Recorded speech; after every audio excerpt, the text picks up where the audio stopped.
Hello Aries, Sun, Moon, Rising, and Venus signs. Kamusta kayo? Sana po nasa mabuti kayong kalagayan. Welcome back po sa Star Tarot. Kung bago kayo rito, welcome din kayo. Thank you sa inyong support. I truly appreciate it and God bless you all. Tignan natin ang mga messages ninyo for today. We have number 1, main male. Ayan. So, maaring kayo ito, Aries, or maaring you're dealing with someone dito, no? Na male sa buhay ninyo around this time, no? Maaring may mga mahalaga kayong pag-uusapan dito, no? This could be anyone din sa buhay ninyo. Maaring boyfriend ninyo yan, maaring manliligaw ninyo, asawa, anak, no? That could be anyone sa buhay ninyo. We have concern, ayan. So, maaring ito, si male ang pinag-aalala ninyo, Aries, no? Maaring siya ang pinag-aalala ninyo. Maaring meron kayo ditong mga pinag-uusapan or maaring meron kang nabalitaan from him or about him, no? Na talagang maaring ipinag-aalala ninyo. No? So, we also have number 33. Yan. So, that is a master number 33, Aries. Please look up for the meaning of master number 33 po for more guidance. Okay? What else? We have number 5, mature mans. Puro, puro lalaki, no? Marami.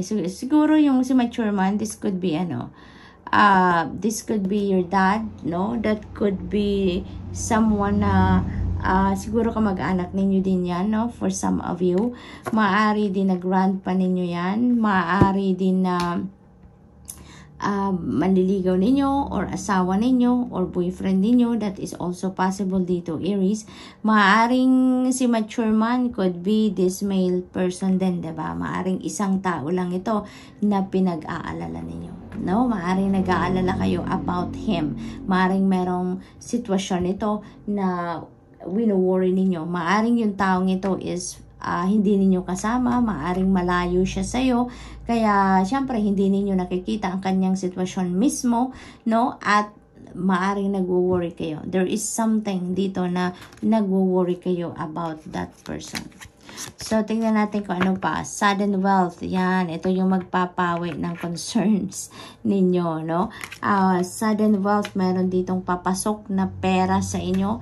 Malaking kaperahan. Malaking kaperahan. This is windfall, no? This is not money na pinaghirapan ninyo. This is not money na manggagaling sa trabaho ninyo, no? Or negosyo. This is something na regalo sa inyo. Windfall. This is something na blessing sa inyo ng divine universe, no? Sudden wealth, malaking kaperahan. And we also have another synchronicity dito, number 11. Yan, double number. That is a master number 11 po. So please look up for the meaning of master number 11 din po for more guidance, Aries. So, what else? Coffin. Ayan. So, this is ending and new beginning energy. So, meron na ditong nagtapos. Mayroong nagtapos dito. Kasi sarado na si Coffin. So, most likely, Aries, ang nagtapos dito, ang napipick up ko unang-una dito is a relationship. Maaring meron kayong relationship dito na nagtapos na, kaya yun ang wino-worry ninyo. Or maaring yun ang iniisip pa rin ninyo, no? This is not going to resonate with everyone, Aries, so just take as it resonates, okay? Kung hindi ito nagre-resonate sa inyo, don't take it, alright? That is not a message for you. This is for someone else. So, the general reading ito, alalahanin ninyo. So, this could be relationship, no? Maaring relationship ninyo ito with this mature man or with this male person, no? Maaring, maaring nagkaroon ng hindi pagkakaintindihan, hindi na nagkakasundo, maaring ganun, kaya meron na ditong naghiwalay, meron na ditong separation na nangyari, no? So, maaring ganun ang sitwasyon, kaya siguro kayo marami kayong iniisip, no? Kasi iniisip ninyo siguro ang epekto ng paghihiwalay ninyo or yung mangyayari, no, sa mga susunod na araw, no? Dahil siguro syempre you are so attached with that person, 'di ba? minahal ninyo yan, naging bahagi ng buhay ninyo na matagal, kaya siguro, alam mo yun, hindi maiiwasan na mag-isip kayo, na mag-worry kayo. So, maaaring ganun ang sitwasyon. For others of you dito, Aries, dahil katabi naman niya si sudden wealth, no, feels like ang magtatapos dito or nagtapos na dito is yung problema ninyo sa pangkaperahan, no? This sudden wealth is the significant breakthrough, no, na dumating sa inyo dito or dadating sa inyo, at yun ang magtutuldok sa paghihirap ninyo pagdating sa pera, no? Kung mayroon kayong scarcity sa pera, may mga financial constraints kayong nararanasan, no, that is going to come to an end na. It's because, no, meron tayong sudden wealth na parating, meron tayong financial blessing na parating, no? So, ending and beginning, no, nagtapos na ang paghihirap sa pera dito, at magsisimula kayo ng isang prosperous and abundant life dito because of the sudden wealth, no? So, we also have 24, ayan, mag-iingat kayo sa mga thief, no, sa mga taong, alam mo yun, mga low vibration people around you, because there may be thieves around you, no? Kaya mag-iingat kayo. Use your own judgment and discernment dito, no? Pakinggan ninyo din lagi ang inyong intuition, nang sa gayon mas mapakinggan ninyo ang signal sa inyo ng inyong intuition if there is something off key with the person around you, no?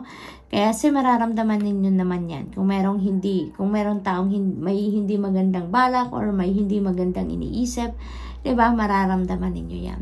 So, good luck, Aries, and that's all I have for you for today. I hope nakatulong ang mga mensaheng ito in some way. Thank you for watching. Love and light. Namaste. Hello, Leo, Sun, Moon, Rising, and Venus signs. Kamusta kayo? Sana po nasa mabuti kayong kalagayan. Welcome back po sa Star Tarot. Kung bago kayo dito, welcome din kayo. Thank you sa inyong support. I truly appreciate it, and God bless you all. Tingnan natin ang mga messages ninyo for today. We have message of concern. Ayan, Leo. So, may natanggap kayong balita dito siguro na ikinakabahala ninyo, no? Nag-aalala kayo. That could be anything, no? That could be related sa pamilya, related sa trabaho, related sa mga kaibigan. It could be anything, no? Depende sa inyong sitwasyon. At yun ang iniisip ninyo, no? Malalim ang iniisip ninyo dito, Leo. Maaring ang iniisip ninyo is a person, no? Maaring yung pinag-aalala ninyo dito is a situation of a person. Maaring babae yan na person na iniisip ninyo, no? So, what else? We have gift. Ayan, napakaganda, napakaganda. Pinakita agad sa akin ng guides ko number 17. And number 17 becomes 8 kasi 1 plus 7 is 8. And that resonates with infinity, that resonates with financial or material success, no? Kaya most likely yung gift na to is a material gift, no? Maaring material gift talaga, maaring pera talaga ito, no? Na ibibigay sa inyo ng kung sino man, or something valuable, no? Something na napakahalaga, precious siguro ang ibibigay sa iba sa inyo dito. For others of you naman, maaari din naman na financial opportunity ito, no? Maaring trabaho, maaring offer of trabaho ito, or offer of business venture, yung mga ganun ba? May mga career opportunity siguro na maaari din na maibigay sa inyo dito for some of you, Leo. So, what else? We have 34, occupation. Ayan. So, maaaring yung message of concern na to is related sa trabaho, no? Maaaring ganun ang ganap. At nag-aalala kayo, no? Kayo lang tayo nakakaalam niyan kung anong dahilan bakit kayo nag-aalala. Maaari din naman ang iba sa inyo dito, kung naghahanap kayo ng trabaho naman, maaring yung makukuha ninyo ngayon is the kind of job na gustong-gusto nyo talagang gawin. Maaring, ito yung dream job siguro na makukuha ninyo sa ngayon, no? For others of you na naghahanap naman ng trabaho. What else? We have courtship. Ayan. So, ang iba sa inyo dito, may ligawang nangyayari, no? Maaring meron kayong dinidate, yung ganon. And maybe, yung kadate nyo, lagi ninyong iniisip sa ngayon. Maaring nag-iisip kayo on how you're going to make him or her happy. kung anong gagawin ninyong strategy para mapasagot na ninyo siguro nililigawan ninyo, or kung papaano ninyo, kung anong gagawin ninyo para mas maging closer pa kayo, mas makilala nyo pang isa't isa, no? Maaring may mga iniisip din kayong mga ganon bagay dito. Maaari din dinidate ninyo is katrabaho ninyo, no? Leo, maaring nakilala nyo yung dinidate ninyo sa trabaho. That is also possible dito for some of you. So, what else? We have lovers. Ayan na nga. Napakaganda naman. So, maaari talaga na ang iba sa inyo is entering a new love and romantic relationship dito. Maaring may naliligaw talaga sa inyo at masagot na kayo, or may nililigawan kayo at maaring mapasagot nyo na siya, no? So, you are entering a new love and romantic relationship dito. Maaari din naman, Leo, na meron kayong balak ng magpakasal, no? For some of you that are in established relationship na, maaring magpapakasal na din ang iba sa inyo dito. Maaring yun ang pinagdidesisyonan ninyo dito, no?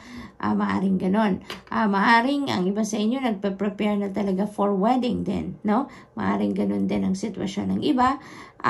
It could also be possible na yung iniisip ninyo dito is your person, no? Yung maaari din na yung iniisip ninyo is yung person ninyo dito, or yung relationship ninyo, or yung mga plano ninyo. Maaring yun ang ipinag-aalala ninyo. Maaari din na nag-worry talaga kayo about sa mga gastusin siguro sa kasalan, di ba? Maaring ganon ang mga worries ng iba sa inyo dito ngayon, Leo. So, Leo, that's all I have for you for today. I hope nakatulong ang mga mensaheng ito in some way. Thank you for watching. Love and light. Namaste. Hello, Sagittarius, Sun, Moon, Rising, and Venus signs. Kamusta kayo? Sana po'y nasa mabuti kayong kalagayan. Welcome back po sa Star Tarot. Kung bago kayo dito, welcome din kayo. Thank you sa inyong support. I truly appreciate it, and God bless you all. Tignan natin ang mga messages ninyo. We have change. Ayan. So, may pagbabagong mangyayari dito for you, Sagittarius, no? This could be anything. Depende sa inyong sitwasyon. This could be a new place of residence na magbabago dito. Maaring maglilipat bahay kayo, maglilipat kayo ng tirahan, no? Maaring meron na ditong aalis sa bansa, maaring magmamigrate na kayo sa ibang bansa, or maaring magbabago kayo ng trabaho. It's because maaring sa ibang bansa na kayo magtatrabaho, no? Maaring merong international job opportunity dito for some of you, kaya naman maaring kayo ay magbabiyahe, no? Maaring ganon din ang ganap.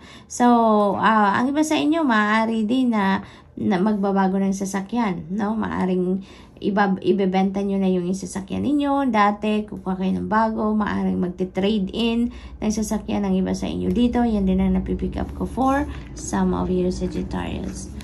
So, what else? We have courthouse. Ayan. So, maybe ang iba sa inyo is dealing with the court. Maaring merong will, taxes na inaasikaso ang iba sa inyo dito, Sagittarius. Maari din naman na meron ditong kasalang magaganap, no? Maaring sa kayo sa judge kayo ikakasal. Maaring ganon ang sitwasyon. Maaari din naman na meron kayong ipinaglalabang kaso dito. Maaring meron din ganon ang iba sa inyo. We have message. Ayan. So, there is a letter or email or call na maaring matanggap ninyo around this time. That could be related dito sa sitwasyon na to, na kung ano man ang magbabago dito, or maybe related dito sa kung ano man ang inaasikaso ninyo with the court, no? So, maaring ganon din ang mga sulat na marireceive ninyo. Despair. This could be siguro na-pick up ko dito sa tirahan ninyo. Siguro na-kick out ang iba sa inyo sa trabaho. Ang iba sa inyo dito na napipick up ko, maybe this is related to this change, maaring trabaho. Maaring merong nagbagong structure sa trabaho, maaring naapektuhan kayo. Maybe ang iba sa inyo na layoff. Maaring ang iba sa inyo ay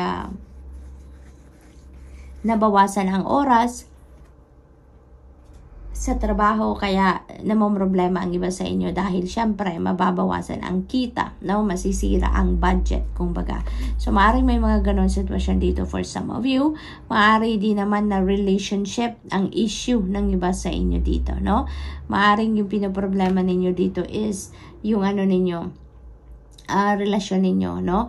Maaring umalis, meron ditong umalis, no, siguro sa bahay. Maaring yan ay magpapalamig lang dahil siguro may problema sa pamilya, may problema sa person ninyo, maaring ganon ang ganap. Kaya siguro yung iba sa inyo mag-aal sa balutan, yung ganon, dahil yun siguro ang dahilan, no? May problema, may hindi pagkakaintindihan with your person or yung ibang kapamilya ninyo. So maaring ganon ang sitwasyon. Pero Sagittarius, this is, yung card na to is number 5. So this number 5 resonates with change, no? 32, 3 plus 2 is 5, and that resonates with pagbabago. Kaya, kung ano man ang sitwasyon ninyo ngayon, that is going to improve, that is going to change for the better. Kaya, huwag kayong manghina, huwag kayong paghinaan ng loob, huwag kayong mawala ng pag-asa. Don't despair, okay? Kasi, parang yun na nararamdaman ninyo ngayon. So, iwasan ninyo na maramdaman ninyo ang despair. It's because alalahanin ninyo lagi, Sagittarius, kahit anuman ang dark circumstances na pinagdadaanan natin sa buhay, there is always a positive aspect to that. There's always a silver lining to it, and there is always a solution, no? Walang problema na binibigay sa atin na hindi natin kayang solusyonan, okay? Kaya alalahanin ninyo na makakaya ninyo kung ano man ang bagay na ito. Alright? So, masusolusyonan ninyo yan. So, we have number 13, wealthy man. Ayan. So, this could be anyone sa buhay ninyo, no? Si wealthy man. This could be your boss that you are going to be dealing with. This could be your husband. This could be your boyfriend. This could be your manliligaw. This could be anyone sa buhay ninyo. Okay? Maaring siya ang magbibigay sa inyo ng trabaho. Maaring siya yung makakatulong sa inyo na magkaroon muli kayo ng trabaho. Maaring ganon. So, community, napakaganda rin ito kasi you have the community around you na very supportive of you. If you need support, if you need help dito, don't hesitate to ask because there is people around you na willing tumulong, sumuporta sa inyo sa kahit ano man ang inyong pangangailangan. Okay? So, Sag, that's all I have for you for today. I hope nakatulong ang mga mensaheng ito in some way. Thank you for watching. Love and light. Namaste.